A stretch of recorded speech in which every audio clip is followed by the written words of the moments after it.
when something bad happens, you still push through it. You have to go through it. You have to work around it. Kahit masama ang nangyayari, kailangan laban pa rin.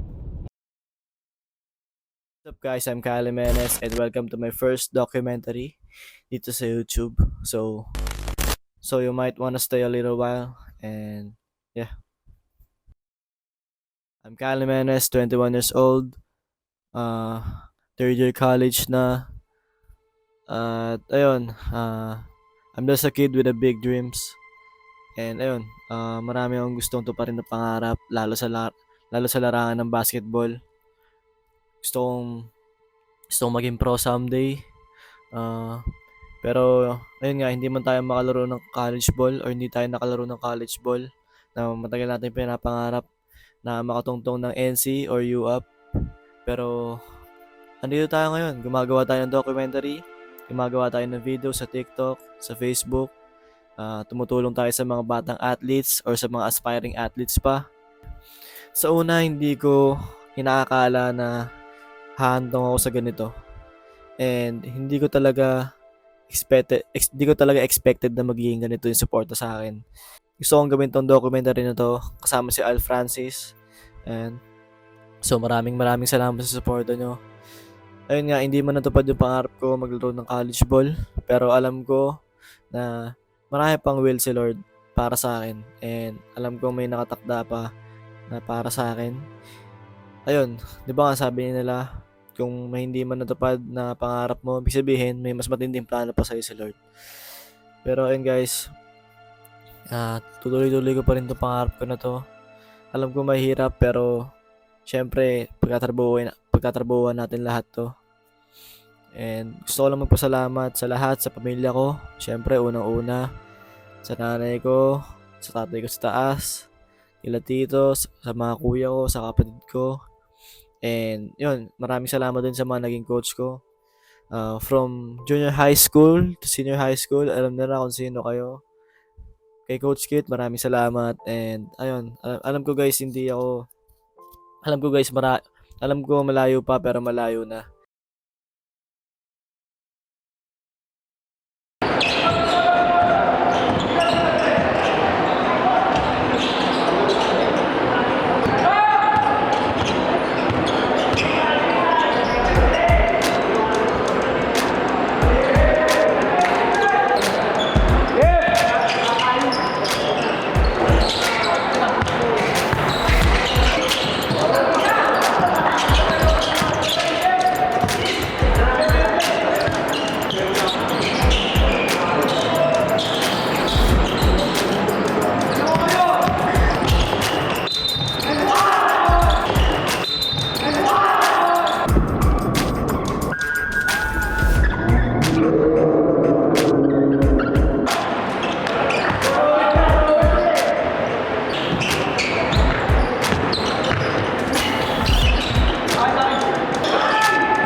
Okay, Kyle. Shout out kay Kyle. Para. Documentary ka sa YouTube. Shout out kay Al. Ano pala? Si Kyle Libes, nagko-content din siya sa TikTok. Follow niyo siya. Ibes.Kyle. Kyle.Ibes. At Kyle Ibest. Pag napapanood nito, 100k namin dalawa. TikTok. Sige. Ano ulit? Pag napapanood nila, Ano? 100k na tayo followers. Okay. Tama. Or 100k or 200. Yun. Oo, baka ganun. 200K. Hindi natin alam, di ba? Kailangan tayo man. Gusto pa natin. Good game, pare. Good Heads up. game, good game. Heads up. Okay lang. Bawi next year. Oo, bawi next game. Pero yun guys, thank you all. Thank you all, Jared. Yun guys, abangan yung documentary ko sa YouTube. Thank you sa kanila. Sa mga hindi nakapunta na pinapunta ko, okay lang. Kasi alam ko naman may kanya tayong buhay. So, thank you ulit. Kasi wala akong masabi. Bago matapos yung taon na to, gusto ko lang mag-thank you. Ewan, naiyak ako, pero thank you talaga. Wala akong pakialam kung nakatingin sila sa akin. Nakakahiya ganito, tinutukan ng camera. Pero sobrang thankful ako sa lahat ng nangyayari. Kahit yung marami yung kaibigan pero silang dalawa pumunta. Understood naman yung mga friends ko may kanya-kanyang mga buhay tapos mga hassle din. Hindi na ako i-focus nila. Pero thank you pa rin. Thank you kay Lord syempre. Thank you guys kasi as of now, 60 plus K or 63K na ako sa TikTok. Sa FB, 40K na ako. So, sobrang bilis ng algo natin nung lately. Kaya maraming salamat sa inyo. Sana hindi kayo magsama sa bordahan ako. Hanggang 1M guys, hindi tayo titigil. Hanggat malagpasan natin yung 1 million, hindi tayo titigil. Promise ko sa inyo guys. Tsaka, ayun, hindi tayo suko guys. Ito ang motto of the 2024 ko. Tanongin mo kung ano. Ano mata mo? Never settle. Never settle. Yun lang. Never settle for? Never settle lang. Huwag kayo mag-settle. Kumaga huwag kayo makontento. Kailangan palagi kayo nag-aasal. Kailangan palagi kayong... Kung may makuha mo kayo ngayon, yung gusto nyo, may mas higit pa dyan. So higitan nyo lang palagi. Laging may the best na bagay para doon. So yun lang guys.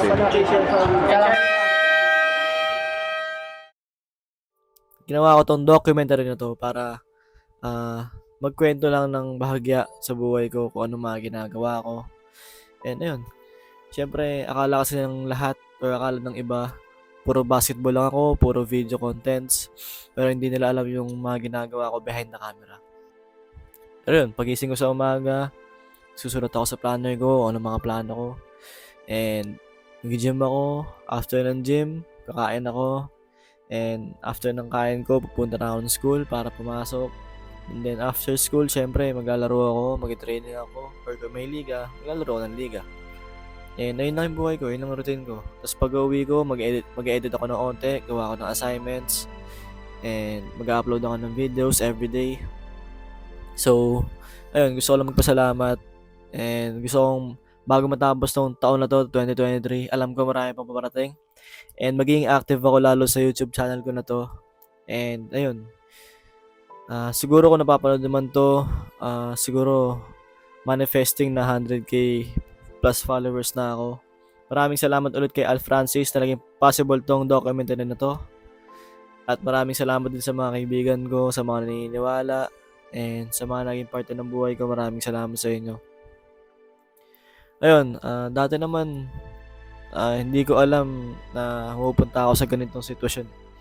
Hindi ko alam na i-push ko yung basketball career ko. Hindi ko alam na nakapag-inspire na pala ako ng mga kabataan. Or naggulat na ako, nakikilala nila ako, pinabati nila ako, ganun, nagpaka-picture. Pero hindi pa rin ako sanay, pero masanay din tayo. Pero maraming salamat ulit. Kung hindi dahil sa suporta nyo, wala ako dito. So again, I'm Kyle Jimenez, and I just want to thank you guys. And patuloy nyo lang supportahan hanggang sa makamit natin yung mga pangarap natin. And we'll see you guys on the top. Peace.